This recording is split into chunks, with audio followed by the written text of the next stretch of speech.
Hello students, welcome to Shikram Institute. So today we are going to start a topic from class 12th biology, that is sexual reproduction in flowering plants. तो हम पढ़ने वाले हैं sexual reproduction flowering plants के अंदर. अब flowering plants का मतलब क्या होता है? अगर हमने प्लांट्स के बारे में पढ़ा है तो हम जानते हैं कि हम प्लांट्स को 5 कैटेगरीज में डिवाइड कर सकते हैं, that is algae, bryophyte, pteridophyte, gymnosperm and angiosperm. तो हम प्लांट्स को कितने हिस्सों में डिवाइड कर सकते हैं?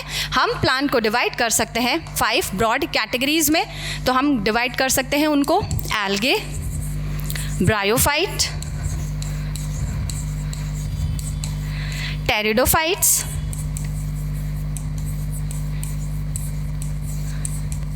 Gymnosperm and angiosperm. ओके, तो हमने प्लांट्स को 5 कैटेगरीज में डिवाइड करके पढ़ा हुआ है, that is algae, bryophytes, pteridophytes, gymnosperm, angiosperm. Gymnosperm और एंजियोस्पर्म को हम कहते हैं कि ये क्या प्रोवाइड करते हैं? हमें सीड प्रोवाइड करते हैं. एंड एंजियोस्पर्म को हम कंसिडर करते हैं कि they are the flowering plants. तो हम देख सकते हैं कि ऑल द फ्लावरिंग प्लांट्स जैसे कि एंजियोस्पर्म, इनके अंदर हमें सेक्सुअल रिप्रोडक्शन देखने को मिलता है. तो हमें एंजियोस्पर्म के अंदर कैसा रिप्रोडक्शन देखने को मिलेगा? सेक्सुअल रिप्रोडक्शन देखने को मिलेगा. Means there will be reproductive structure, there will be reproductive organ and there will be reproductive gametes. Okay, हम देखेंगे कि अगर मान लो हम कह रहे हैं कि एंजियोस्पर्म के अंदर हमें सेक्सुअल रिप्रोडक्शन देखने को मिल रहा है तो हमें चाहिए सेक्सुअल ऑर्गन. तो प्लांट के अंदर अगर हमने प्लांट को स्टडी किया है तो हमें पता है प्लांट के अंदर ओके तो जो हमारा प्लांट होता है, ठीक, प्लांट के अंदर रिप्रोडक्टिव स्ट्रक्चर क्या होता है? तो प्लांट के अंदर जो रिप्रोडक्टिव स्ट्रक्चर होता है, जो रिस्पॉन्सिबल होता है रिप्रोडक्शन के लिए, वो होता है हमारा फ्लावर. तो जो हमारा फ्लावर है that is responsible for reproduction, और फ्लावर को ही हम क्या बोलते हैं? फ्लावर को ही हम बोलते हैं रिप्रोडक्टिव ऑर्गन. सो हमारा जो फ्लावर है that is the reproductive organ of the plant. तो जो फ्लावर है वो रिप्रोडक्टिव ऑर्गन है और वहीं पे होगा हमारा सेक्सुअल रिप्रोडक्शन. ठीक है, फ्लावर होता क्या है? तो ये होता है कंडेंस रिप्रोडक्टिव शूट. ये जो शूट है this is the shoot portion, ये जो ऊपर जा रहा है दिस इज द शूट, और जो नीचे जाता है उसको हम क्या कहते हैं? इसको हम कहते हैं रूट. तो जो हमारा फ्लावर है एक्चुअली वो कंडेंस्ड रिप्रोडक्टिव शूट है. Okay, so will go to the next slide and will see. अब हमें ये तो पता चल गया है कि जो फ्लावर होता है ना, फ्लावर ही क्या होता है? Actually flower is the reproductive structure of the plant. उसी में सारा रिप्रोडक्शन होना है. अब अगर फ्लावर में रिप्रोडक्शन होना है तो फ्लावर के अंदर हमें मिलेगा male reproductive structure and we will also get female reproductive structure. तो अब हमें फ्लावर की डिटेल स्टडी करनी है कि फ्लावर के अंदर हमें मेल रिप्रोडक्टिव स्ट्रक्चर कहाँ मिलता है एंड फीमेल रिप्रोडक्टिव स्ट्रक्चर कहाँ मिलता है. तो फर्स्ट ऑफ ऑल हम स्टडी करेंगे पार्ट्स ऑफ फ्लावर. फ्लावर के जो पार्ट्स होते हैं उनकी स्टडी करेंगे. ओके, तो हम देखेंगे structure of flower. Structure of flower में सबसे पहले हमने क्या देखना है? सी, दिस इज द फ्लावर. अगर हम एक फ्लावर बनाते हैं, ठीक है, अगर हम एक फ्लावर बनाते हैं तो ये हो गई फ्लावर की जो नीचे की डंडी जिससे हम फ्लावर को पकड़ते हैं. तो इसे हम क्या बोलते हैं? इसे हम बोलते हैं पेडिसिल. ठीक है, ये जो फ्लावर की डंडी होती है इसे बोलते हैं हम पेडिसिल. ऊपर वाला जो स्ट्रक्चर होता है, जो फुला स्ट्रक्चर होता है, हम इसको इस तरीके से भी बना सकते हैं.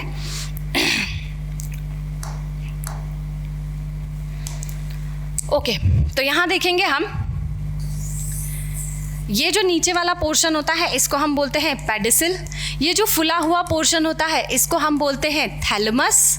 ठीक है, और ये जो थैलेमस होता है, ठीक, ये जो थैलेमस होता है इसके ऊपर हमारे पास होते हैं सबसे पहले कैलिक्स, मतलब हमारे पास सेपल्स होंगे. ये सेपल्स का एक पूरा गोला होगा. सेपल्स क्या कहलाते हैं? जो पेटल्स के नीचे होते हैं उसे हम क्या बोलते हैं? सेपल्स.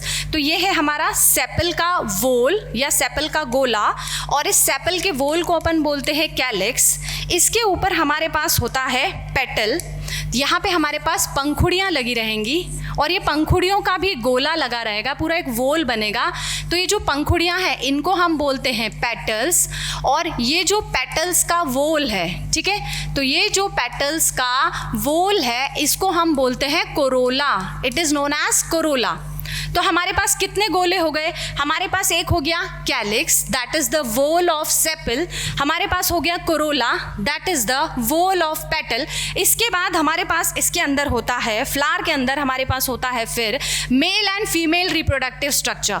तो ये बनाएंगे, actually this is not visible, just wait, तो ये बनाएंगे, तो हम ये बनाएंगे, this is the female reproductive structure. Okay, तो ये क्या बना दिया हमने? फीमेल रिप्रोडक्टिव स्ट्रक्चर बना दिया।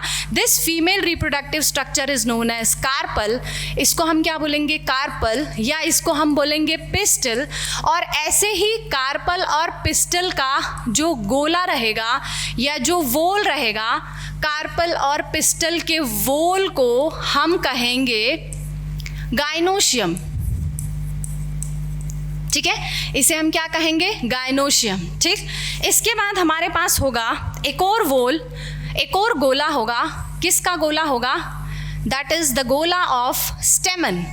ठीक है, स्टेमन। तो ये जो स्टेमन्स है, स्टेमन्स भी एक वोल बना लेंगे, एक गोला बना लेंगे। और ये जो स्टेमन का वोल बनेगा, दिस इज स्टेमन, थोड़ा सा हौच पौच हो गया है बट कोई बात नहीं। ये जो स्टेमन का वोल है, स्टेमन के वोल को हम बोलेंगे एंड्रोशियम। ठीक है, इसे हम क्या बोलेंगे? एंड्रोशियम। तो ये जो स्टेमन का वोल बनेगा इसे बोलेंगे एंड्रोशियम। तो अभी तक हमने ये देखा कि फ्लावर के अंदर हमें 4 गोले मिल रहे हैं। सबसे आउटर वाला जो गोला है, सबसे आउटर वाला जो वोल है, that is known as calyx and it is made up of sepal. तो whorl of sepal is known as calyx. After that we can see that we have corolla. Corolla क्या होता है? That is the whorl of petals. तो whorl of petals को हम बोलते हैं corolla. Then we can see the whorl of androecium. Whorl of androecium is known as whorl of stamen. Whorl of stamen is known as androecium. Then we can see whorl of carpel or pistil. Whorl of carpel or pistil is known as gynoecium. तो we can see that flower के अंदर हमको 4 whorls देखने को मिल रहे हैं। कौन से हैं वो 4 whorls? First is calyx, then it is corolla, then it is androecium, then it is gynoecium. तो हमें फ्लावर में अभी तक क्या देखने को मिले? 4 whorls. तो विल सी कि ये 4 वोल्स हमारे पास क्या हैं। ठीक, अब इस फ्लावर की स्टडी करते हैं अपन। तो ये है हमारा receptacle, we can see here. ठीक, हम देख सकते हैं कि ये क्या है हमारा? दिस इज द रिसेप्टिकल, इसको हम बोलते हैं रिसेप्टिकल्स। और ये जो नीचे वाला हिस्सा है इसको हम बोल रहे हैं पेडिसल। ठीक, इसको हम बोलते हैं सेपल। ठीक है, इसको हम बोलते हैं सेपल, और ये हो जाएगा हमारा पेटल। तो this will be the petal, इसको हम बोलेंगे पेटल। अब ये जो पेटल का वोल है, ये जो पेटल का वोल है इसको हम बोलेंगे कोरोला, और ये जो सेपल का वोल बनेगा इसको हम बोलेंगे कैलिक्स। ठीक है, और ये है हमारा कार्पल और पिस्टल।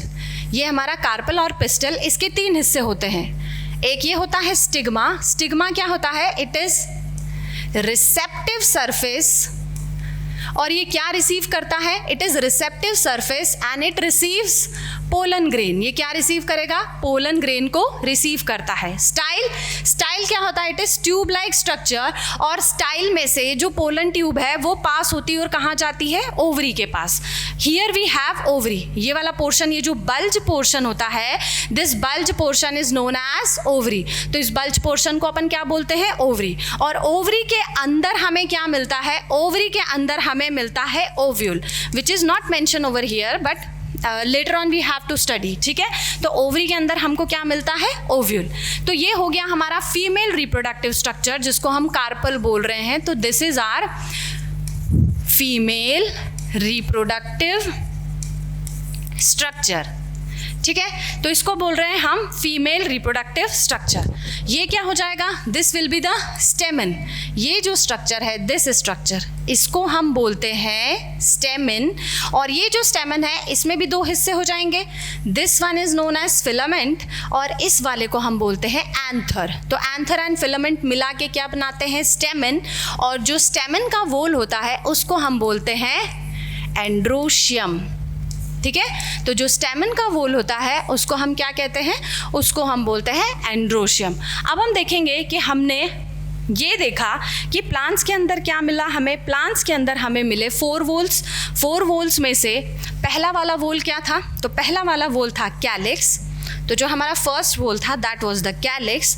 दूसरा वोल था वो था कोरोला। ठीक, अब पेटल्स जो हमने ऊपर की तरफ देखे थे एंड सेपल्स जो हमने फ्लावर में नीचे की तरफ देखे थे, तो जो हमने पढ़ा वही यहाँ पे लिखा है। We will just go through this. Sepals का मतलब क्या होता है, ये आउटर कवरिंग होती है जो क्या करती है, फ्लावर को प्रोटेक्ट करती है, और फ्लावर को प्रोटेक्ट करती है जब फ्लावर बड फॉर्म में रहता है, और इसको हम बोलते हैं कैलिक्स। ठीक है, नेक्स्ट अपन देखेंगे कि जो पेटल्स होते हैं, पेटल्स भी क्या करते हैं, कैसे होते हैं, कलरफुल होते हैं, और ये मॉडिफाइड लीव्स होते हैं, और ये पोलिनेशन में हेल्प करते हैं। और जो हमारे पेटल्स का वोल होता है उसको हम क्या बोलते हैं, उसको हम बोलते हैं कोरोला। तो यहाँ पे हमारे पास 2 वोल्स हो गए। ठीक है, यहाँ पे हमारे पास 2 वोल्स हो गए। 1 whorl is calyx and the other 1 is corolla. ठीक है, तो एक वोल हो गया कैलिक्स एंड दूसरा हो गया कोरोला। यहाँ पे हम देखेंगे कि जो कैलिक्स एंड कोरोला होता है, they do not directly take part in reproduction. The function of calyx is to protect the flower bud. Calyx का फंक्शन क्या होता है, तो जो कैलिक्स है उसका फंक्शन होता है कि जो फ्लावर का बड है उसको प्रोटेक्ट करके रखे। कोरोला का क्या फंक्शन होता है, कोरोला का फंक्शन होता है कि it has to attract the insects for the pollination. मतलब अगर हम बात करें तो calyx and corolla directly reproduction में पार्टिसिपेट नहीं करते।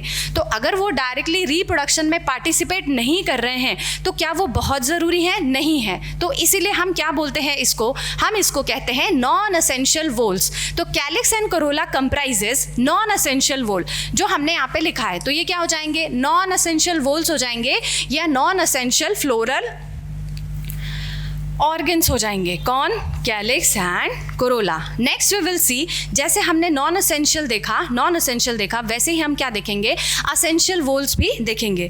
तो जैसे हमने नॉन एसेंशियल वोल्स देखा वैसे ही हम क्या देखेंगे, एसेंशियल वोल्स। अगेन वो जो फ्लावर ड्रॉ किया था विल सी। ठीक, तो हम यहाँ पे देखेंगे एसेंशियल वोल्स में कि ये तो हमारा हो जाएगा, ये हमारा हो जाएगा, ये हो जाएगा हमारा थैलेमस। तो ये हो जाएगा हमारा थैलेमस, ये हो जाएगा हमारा पेडिसिल, एंड ये हो जाएगा हमारा sepal. So this will be a sepal. Sepal के वोल को अभी हमने बोला कि इसको हम बोलते हैं calyx, and then we will have the petals. तो ये जो हमारे पेटल्स का वोल है, पेटल के वोल को अभी हमने बोला, क्या बोला, कोरोला। और अभी हमने ये बोला कि ये जो पेटल्स का कोरोला है और सेपल्स का जो कैलिक्स है, they both are non essential. तो ये क्या है, नॉन एसेंशियल है। ठीक है, तो ये हो जाएंगे दोनों नॉन एसेंशियल वोल्स। तो ये क्या है, नॉन एसेंशियल वोल्स हैं। तो ये अगर नॉन एसेंशियल वोल्स हैं तो फिर एसेंशियल वोल्स कौन हो जाएंगे, तो एसेंशियल वोल्स में हम देखेंगे, अगेन वी विल सी, यहाँ पे थोड़ा सा क्लियर करने के लिए, I am not drawing sepals and petals. तो यहाँ पे हम बनाते हैं स्टेमन। तो यहाँ हम बनाएंगे स्टेमन।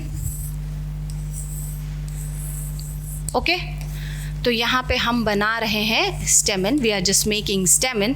अब ये जो स्टेमन है ये क्या है, तो ये जो स्टेमन है it is mail reproductive structure.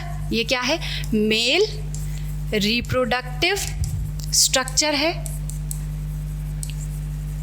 और इसके वोल को हमने क्या बोला था, एंड्रोशियम। ठीक है, फिर हमारे पास क्या है, फिर हमारे पास है कार्पल, या इसी को हम क्या बोलते हैं, पिस्टिल। और कार्पल और पिस्टिल के वोल को हम बोलते हैं गायनोशियम। क्या बोलते हैं इसको, गायनोशियम।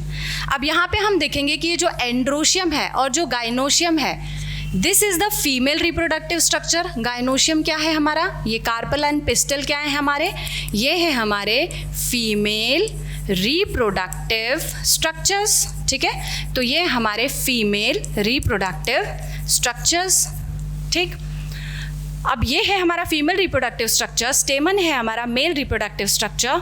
मेल रिप्रोडक्टिव स्ट्रक्चर, स्टेमन के वोल को एंड्रोशियम बोल रहे हैं अपन, और कार्पल एंड पिस्टल के वोल को गायनोशियम बोल रहे हैं। और ये जो एंड्रोशियम और गायनोशियम होता है इसको हम बोलते हैं असेंशियल वोल। इसे हम क्या बोलेंगे?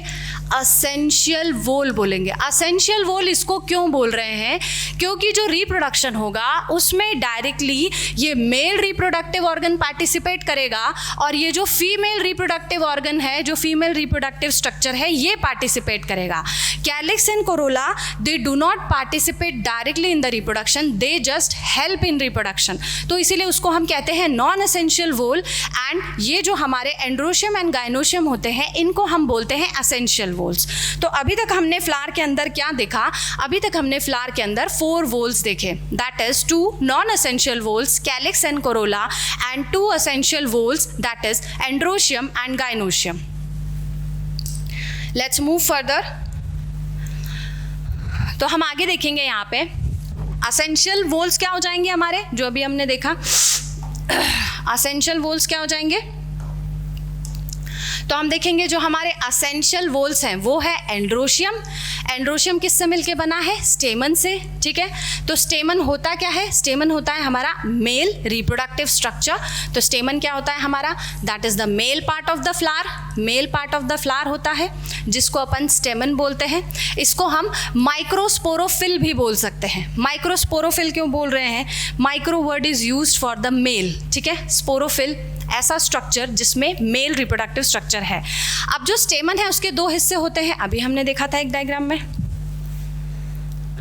अगेन वी कैन सी जो हमारा स्टेमन होता है, स्टेमन में 2 हिस्से होते हैं हमारे, ओके। तो this one is known as anther, ठीक है, और इसको हम बोलते हैं फिलामेंट,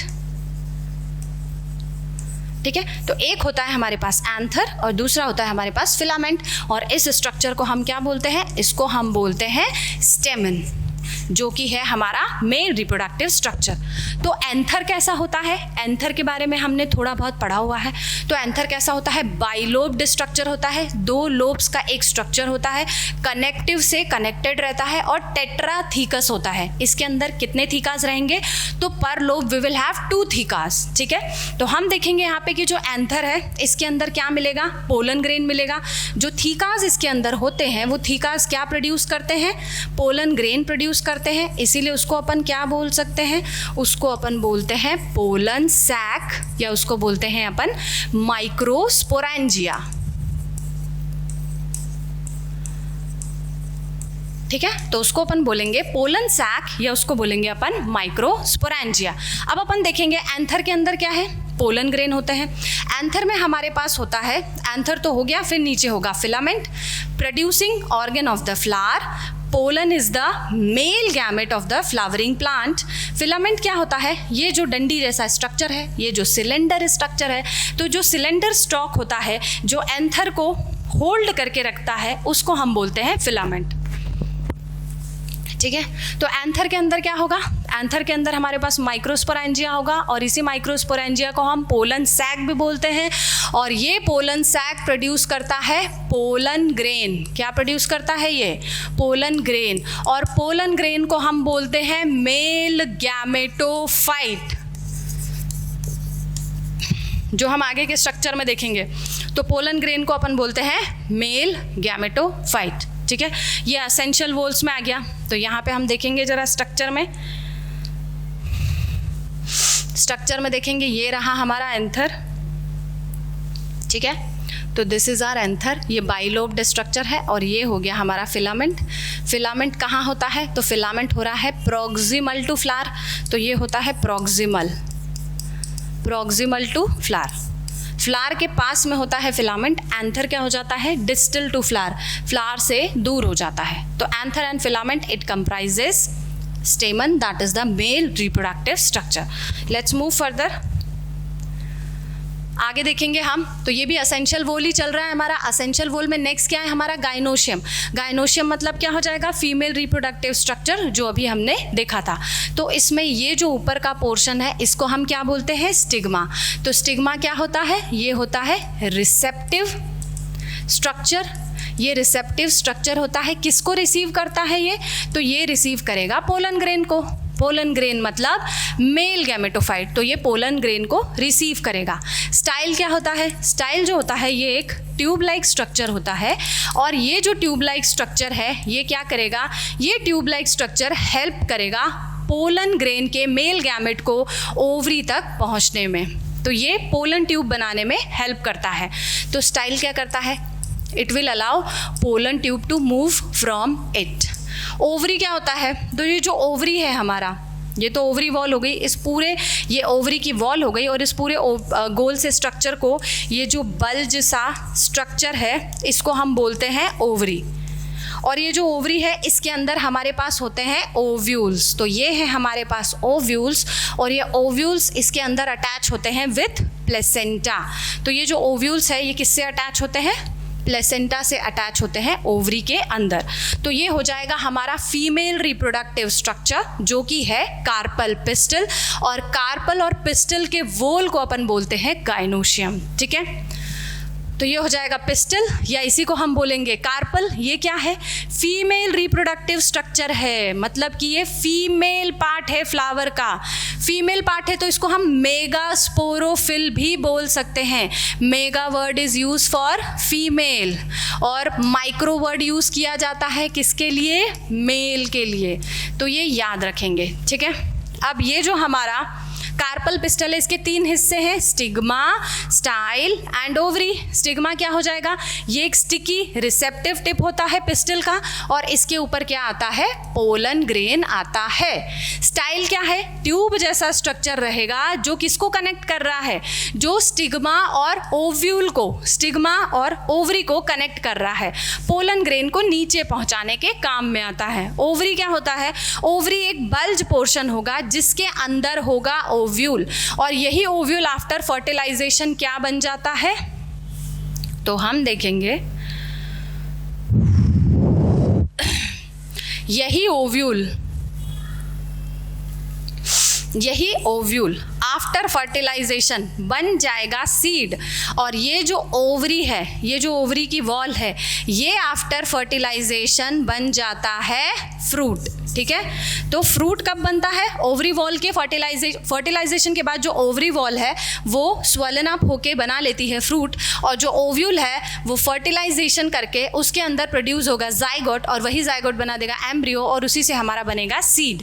ठीक है, तो this was about the female reproductive structure. Now in next class we will continue with the detailed structure of anther, and then we will continue with the detailed structure of carpel. We will be producing male gamete with the help of the stamen, female gamete with the help of the carpel, and then we will proceed for the reproduction. The rest of the things or rest of the topics we will continue in the next class. So students, if you want to purchase the detailed course material for PCB, PCM and commerce section, the description is provided in the link. You can just go follow that link and just get your whatever desired course material you need. Thank you.